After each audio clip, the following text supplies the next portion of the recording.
લોકસભાની ચૂંટણી બાદ ભારતીય જનતા પાર્ટીની સરકાર બનશે તેવો માહોલ જોવા મળ્યો હતો, પરંતુ સ્પષ્ટ બહુમતીથી ભારતીય જનતા પાર્ટી સરકાર બનાવી શકી નથી। સાથી પક્ષો સાથે એનડીએ ગઠબંધનની સરકાર બનતા નરેન્દ્ર મોદી ત્રીજી વખત વડાપ્રધાન તરીકે શપથ લેતા ભાજપના કાર્યકર્તાઓમાં ઉત્સાહ જોવા મળ્યો હતો। સીઆર પાટીલની ઓફિસ બહાર ઢોલ નગારા અને ફટાકડા ફોડી ઉજવણી કરવામાં આવી હતી। દિલ્હી ખાતે નરેન્દ્ર મોદી વડાપ્રધાન તરીકે ત્રીજી વખત શપથ ગ્રહણ કરતા ભાજપના કાર્યકર્તાઓ દ્વારા તેમને વધાવી લેવામાં આવ્યા હતા। ઉધના ખાતે ભાજપ કાર્યાલયમાં મોટી સંખ્યામાં કાર્યકર્તાઓ અને હોદ્દેદારો એકત્રિત થયા હતા।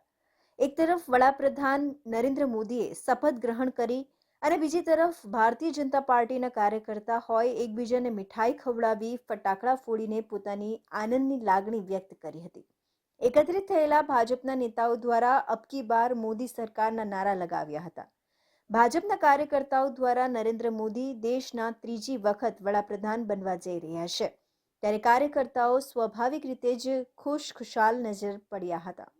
લોકસભાની ચૂંટણીમાં દેશમાં કોઈ પણ રાજકીય પાર્ટીને મળેલી બેઠકો કરતાં સૌથી વધુ બેઠકો ભારતીય જનતા પાર્ટીને મળતા રાજકીય હજી પણ યથાવત જોવા મળી રહ્યું છે।